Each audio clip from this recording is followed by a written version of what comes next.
Bien le bonjour tout le monde. Aujourd'hui, nouvelle vidéo qui va être très très brève. On va parler vite fait de l'actualité, de ce qu'ont fait les marchés, puis je vais vous parler d'une idée qui, pour moi, résume l'investissement, résume la richesse. Il n'y a pas d'autre solution pour devenir riche. Ça va vous paraître évident, mais parfois, quand on met les mots sur des évidences, ça nous permet d'aller de l'avant et de mieux organiser notre pensée. Donc on commence, le CAC 40 a fait 0,56% aujourd'hui, l'Eurostoxx c'est à peu près la même chose, les marchés américains à peu près à l'équilibre. Notez que Google a fortement baissé, le pétrole est remonté au-dessus des 70 dollars, donc très très bullish pour le pétrole, sachant qu'il est remonté, sachant que l'OPEP Plus a augmenté les plafonds de production. Donc sachez bien que ExxonMobil, etc. ont bien augmenté aujourd'hui. Total aussi a bien remonté et j'espère que ceux qui attendaient Total l'ont acheté à 51,70 hier, aujourd'hui. Moi je suis très très chargé et j'ai encore acheté hier. Donc voilà pour le pétrole. L'or stable à peu près dans sa zone. L'euro-dollar qui va vers les 1,20. Les taux obligataires américains souverains, donc toujours très hauts, hein, à peu près 4,34. Les taux français qui végètent entre 3,20 et 3,30. On a Esso qui agit comme un effet de levier sur le pétrole avec plus 15%. On a Capgemini qui prend 4,5 suite à la baisse d'hier de, je pense, 5 ou 6%. Donc voilà en gros. Puis il y a Trump qui a mis 25% de taxes douanières sur le Japon et la Corée du Sud. Faites attention au carry trade, hein, le reverse carry trade. Parce que là, le yen, il est en train de s'écrouler par rapport au dollar. Faites attention, faites attention. Donc Meta qui achète une participation de 3% dans EssilorLuxottica, bullish EssilorLuxottica du coup. C'est pour leur projet lunettes interactives. Donc voilà, il y a plein de choses, mais c'était juste un petit point info. Par contre, ce dont je veux vous parler, c'est ça. La richesse, c'est le rendement fois le capital. Et le capital peut venir de plein de choses, mais la plupart du temps, ça vient du revenu. La richesse, ce n'est que le rendement ou le capital. Si on a un petit capital, on fait des rendements de fou, on multiplie à chaque fois, on devient riche à un certain moment. Sinon, si on a un gros capital dès le départ, il nous suffit d'avoir un petit rendement pour gagner de l'argent. En fait, ici, je mets richesse, mais en fait, on met gain. Voilà. On ne peut gagner de l'argent que comme ça. Le gain, c'est un rendement élevé sur un capital ou un capital élevé sur un rendement. Enfin, fois un rendement, je veux dire. Mais pour nous, les jeunes, les jeunes, ça prendra avec des pincettes, mais pour nous, les humains normaux, on va dire, on n'a pas 1 milliard d'héritage, on ne fait pas des performances de 100% par mois, donc comment faire? En fait, il est simple de trouver une solution à tout ça, c'est la régularité et prendre les choses d'une façon radicale. Si vous me parlez d'un DCA sur ETF de 300 euros par mois, désolé, mais autant mettre votre argent, ce n'est pas la même chose, mais c'est comme si vous mettiez de l'argent sur un livret A. C'est mieux qu'un livret A, mais c'est pas ouf. Enfin, vous allez avoir un petit peu d'argent dans 30 ans. C'est sûr que c'est pas le livret A, je dis n'importe quoi, mais c'est trop végétal, c'est trop ennuyeux en même temps, c'est pas du tout la fête et vous n'allez pas vraiment devenir libre comme ça. Ce qu'il faut faire, selon moi, c'est gagner de l'argent à côté de votre patrimoine. Donc il faut gagner de l'argent pour augmenter ce capital et comme ça vous pourrez vous reposer sur des rendements réels.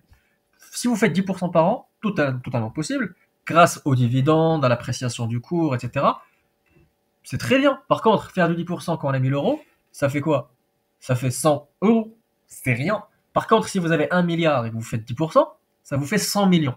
Donc, il faut agrandir le capital, comme ça les rendements, même si vous n'avez pas des gros rendements parce que ça baisse ou parce que les dividendes sont bas et tout, ce n'est pas grave. Par contre, comment augmenter le capital? Le capital augmente grâce à ses rendements eux-mêmes, mais surtout grâce aux revenus. Nous sommes des salariés, nous sommes des jeunes actifs, etc. On doit faire le maximum pour épargner le maximum, dépenser le minimum pour consacrer la plupart de nos revenus afin d'agrandir ce capital. Si ce n'est pas suffisant, si vous êtes encore plus radical comme moi et plus ambitieux, travaillez à côté, faites des activités, donnez des cours de soutien, je ne sais pas, si vous êtes bon bricolage, à le voisin. Il y a plein de choses à faire. Agrandissez votre capital. Comme ça, vous aurez un rendement normal si vous êtes juste sain d'esprit et vous allez faire beaucoup d'argent. Je vous donne un exemple. Total Energy, maintenant, enfin, pas maintenant, Total Energy, hier, côté 51,70. Si vous l'achetiez à 51,70, vous aviez déjà, sans même parler de l'augmentation du cours, à peu près 7% de rendement. Donc 6,60, un truc comme ça. 7%. Si l'action monte de 3%, vous avez vos 10%. Il suffit qu'elle monte de 3% et qu'elle reste là. Avec son dividende de 7%, vous auriez votre 10% par an. L'action, moi je parie qu'elle va exploser, qu'elle va monter de 20, 30, 40%. Et le dividende, il est certain qu'il va croître parce que l'entreprise ne fait que racheter les actions. Donc pour un dividende équivalent sur le niveau de la boîte, on peut agrandir et augmenter le dividende par action. Donc juste avec une action comme Total, on peut avoir du 10% cumulé de rendement sur notre capital. Mais le capital, comme je vous ai dit, on doit l'agrandir. Comment l'agrandir? Bah voilà, si vous touchez par exemple 2000 euros, essayez de dépenser le minimum sur vos loyers. Si vous avez un grand appart, vous n'en avez pas besoin, vous êtes célibataire, prenez un studio. Je ne sais pas si vous avez de la famille, habitez chez eux. Voilà, donc essayez de prendre un loyer moins cher, essayez de diminuer les restos, essayez d'enlever tout ce qui est Netflix et trucs comme ça. Soyez radicaux dans votre façon d'épargner, comme ça vous irez plus vite. Parce que 300 euros par mois, ça va pas faire grand chose. 1000 euros par mois, c'est très bien. C'est vraiment, on commence à être bien. 1000 euros par mois, on achète à chaque fois le plus d'equity, comme on dit en anglais, mais le plus de propriété possible dans des actions, dans ce que vous voulez, tout ce qui va vous procurer du rendement, pas du livret A, pas d'épargne, on investit. Par exemple, 1000 euros par mois, vous mettez dans des actions, du ASML, du Total, du LVMH, vous achetez. Comme ça, votre capital, il grossit, et votre dividende, plus ou moins 5, 10%, 15%, ça va le faire croître encore plus. Et du coup, moi, ma stratégie, c'est mes revenus à moi, les revenus de ce que je fais à côté, et les revenus des dividendes, pour faire grossir le plus possible ce capital.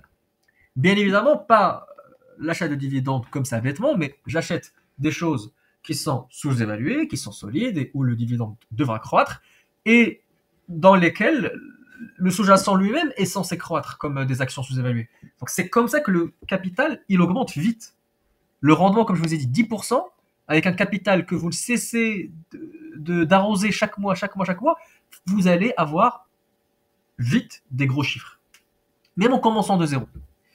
Il y a une autre façon de grandir le capital encore plus, c'est d'emprunter. Donc si vous êtes sûr de réaliser un rendement supérieur au taux d'emprunt, c'est très intéressant d'emprunter. Disons par exemple, vous empruntez, vous avez zéro, vous empruntez 100 000 à 4% et vous investissez ces 100 000 à 8%. Ça vous fait 4% de revenus, enfin 4% de bénéfices. 4% de bénéfices sur du quasi gratuit, c'est un rendement, c'est une rentabilité théorique infinie. Donc vous mettez zéro sur la table, vous avez de l'argent. C'est infini comme rentabilité. C'est parce qu'on divise par zéro. La somme initiale placée, c'est zéro, donc bref. Par contre, c'est intéressant de le faire parce que le capital, il se constitue. Vous empruntez 100 000 euros, vous investissez dans une maison, par exemple, ou dans un appart, ou 2 apparts, ou 3 apparts, vous les louez. Vous allez avoir un rendement, donc les loyers que vous allez percevoir. Si vous gérez bien votre coût, le coût du capital, c'est-à-dire le coût d'emprunt plus tout ce qui va avec, va être inférieur au rendement. Donc non seulement le rendement couvre les intérêts du capital, mais le capital va s'amortir lui-même. Et du coup, plus le temps avance, plus votre capital, il s'agrandit automatiquement en se faisant rembourser tout seul. Si vous ajoutez ça au fait que vous avez du revenu à placer mensuellement ou de façon hebdomadaire ou comme vous voulez, et en plus vous avez d'autres revenus qui viennent à côté, comme des dividendes, comme des choses que vous faites à côté, bah, dans 2, 3, 4, 5, 10 ans, vous aurez un gros capital, 6 chiffres, 7 chiffres, et c'est comme ça que ça vient. Bien évidemment, j'ai trop parlé, la vidéo n'a pas été préparée, mais en fait, le gain ne vient que comme ça. Rendement fois capital. Débrouillez-vous pour faire des gros rendements sur un petit capital, mais ça va être risqué. Débrouillez-vous pour avoir un gros capital, faudra l'hériter. Dans le cas normal comme le mien, le capital, faudra l'agrandir en étant agressif sur l'épargne, et en étant agressif sur la façon de capitalisation, l'emprunt, l'investissement, l'information sur qu'est-ce qu'on peut utiliser comme véhicule d'investissement, est-ce que les ETF ça vaut le coup, est-ce qu'il n'y a pas mieux, etc., etc. Donc voilà les gars, j'espère que vous aurez profité un petit peu de cette vidéo, qu'elle vous aura motivé au moins. Et voilà, donc je vous dis à la prochaine. Merci, belle soirée.